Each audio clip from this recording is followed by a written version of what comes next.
Hello, and welcome to Region Locked.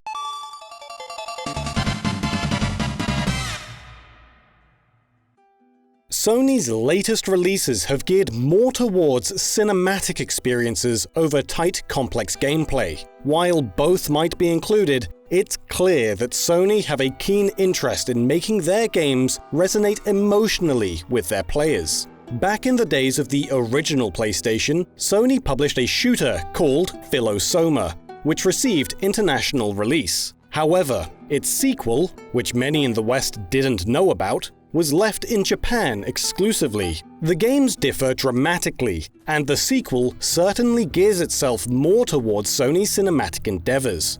So, today, we'll be looking at Phase Paradox. For those who never played Philosoma, which is likely many of you, the game was released in 1995 in Japan and 96 in the West. It was developed by Epix Inc. and published by Sony.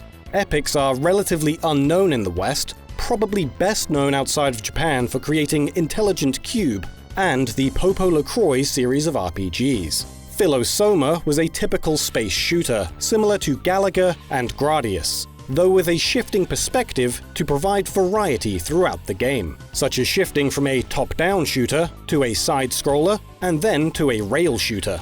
The game's story revolves around recently colonized Planet 220. Reports indicate that the planet has undergone a devastating attack and is in need of assistance. The player takes control of a rookie pilot called D3 under the command of Officer Nicolas Michau, while they both attempt to save the planet from devastation. Phase Paradox is a continuation of Philosoma, which ends, spoiler alert, with the planet being destroyed. Despite being a direct sequel to the game, Phase Paradox plays completely differently.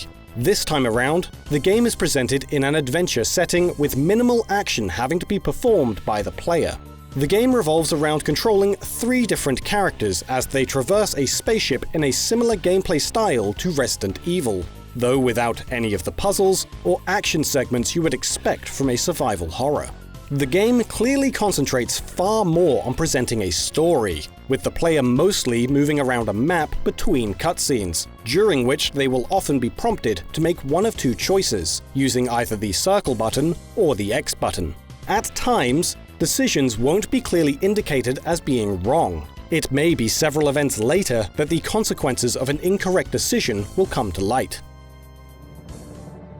No gunplay, no puzzles, but a whole lot of story.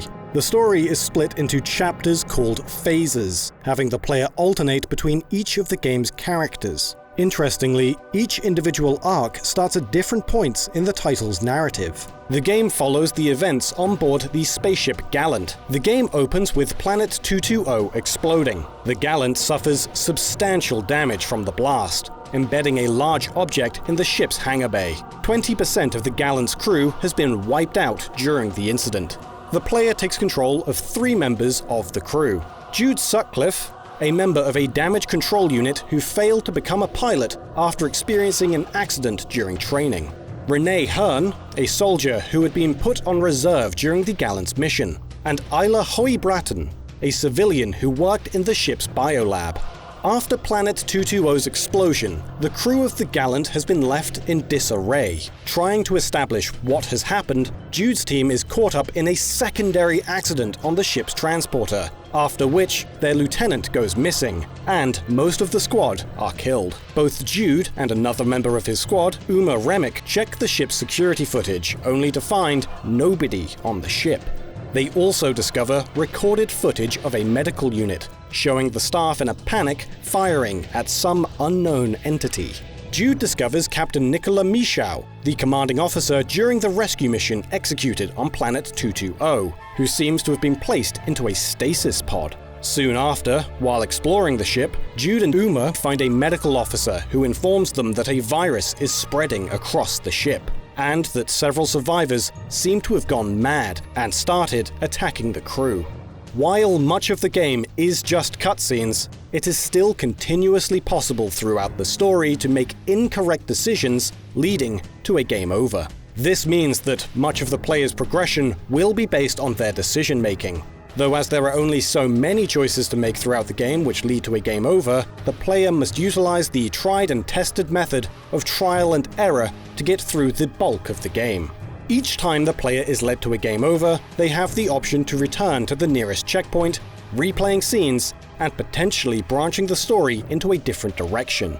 Because there is the possibility of a decision's consequences not coming into play until several other decisions after it have been made, this can send players back in the story by a fair amount. Even though the game is Japanese exclusive, all of the in-game voices are entirely in English, only having Japanese subtitles. Roger, copy. This does mean that during exploration segments, much of the displayed text will be Japanese. But as the story is primarily delivered through dialogue in cutscenes, players who only understand English can follow what is going on with relative ease. They just won't know what choices they are making. Phase Paradox was not developed by Epix Inc., the creators of Philosoma. Instead, Sony Interactive Entertainment were at the helm of development.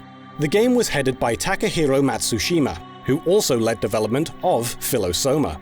For cinematic director, Tatsuya Ishiyama was brought on, who would later work as a cutscene animator for Soul Calibur 4. Yoko Taro, known for his later works on the Drakengard or Nier series, worked as a visual and game designer for the project. Renee's voice was supplied by Mary Elizabeth McGlynn, who has not just worked as a voice actress on an extensive number of renowned productions and provided the vocals to the Silent Hill soundtrack, but who also acted as the voice director for Phase Paradox. Even non-playable characters in the game were given great attention to their performances, such as Uma Remick being voiced by Patricia Jia Lee, known for her work as Jill Valentine in both her motion capture and voice for Resident Evil 5. The voice of Lieutenant Lance Fuller was performed by Steve Kramer, who provided a variety of voices for a wide array of anime, TV, and video games over the years. The voice of Massimo Emerson is supplied by Jameson Price, who most recently supplied the announcer's voice for Mortal Kombat 11, as well as a ton of other games. Bob Buckles, the voice of Jude, has not just worked as a voice talent in an extensive number of anime, games, and TV, but has also been hired as a voice director for an even larger number of projects. It's clear, looking at this team, that Sony felt that this game would be an assured success, not knowing that the game would receive a mostly negative response for its gameplay, more so than any of the positives for its comparatively high-quality voice acting, graphics, and animation, with the exception of lip-syncing. Well, they weren't there a little while ago. The game was first announced in January 2001, but only with extremely scarce details. It was confirmed that the title would release on the 22nd of March that year on 2 DVDs. The game ended up being demonstrated during the Tokyo Game Show in 2001, while also simultaneously being postponed to May 24th. Upon release, the title ended up being released on a single DVD rather than 2. By simply playing Phase Paradox, it is clear that the game was intended to reach a Western market. The characters have all been given high-quality voice actors for the English language exclusively, though this didn't stop the overall gameplay from being received negatively. The game was early in the PS2's life cycle, and in many ways serves well as a demonstration of the PlayStation 2's graphical capabilities and the market's move to cinematic storytelling. No official reason was given as to why Phase Paradox never received international localization. But as the title was reviewed negatively, it's possible that Sony saw it as a risk to publish outside of Japan. Marketing the game as an interactive movie experience would have been a bold push in a market that, up to that point, had very much relied more on gameplay serving to entertain its audience. Over the years that would follow, gaming as a whole began to see more push into this market, now being considered a viable element of the industry, with the likes of David Cage's Heavy Rain and Detroit Become Human, or Supermassive's Until Dawn. In the end, Phase Paradox ended up being a struggle to write about, not because of the game itself, but rather that it seems to have left very little impact with the greater gaming community. And not much has been spoken of it outside of early Japanese promotional material.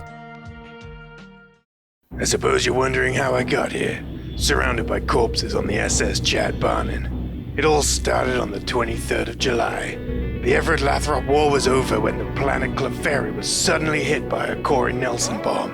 It created a great Era 1355 within the Malkavio computer, a machine working on the Jetastotl 7 virus designed by Mike Sinistar to help the people perform yoga.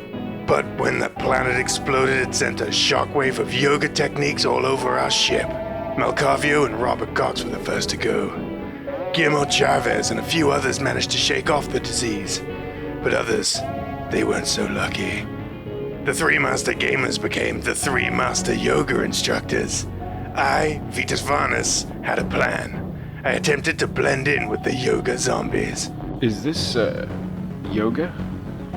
With the help of Jackie H and your boy Beowulf, I planned to get to the Trevor Wooten sector, filled with yoga stasis tanks that would help those like Waimup Queen Map to survive.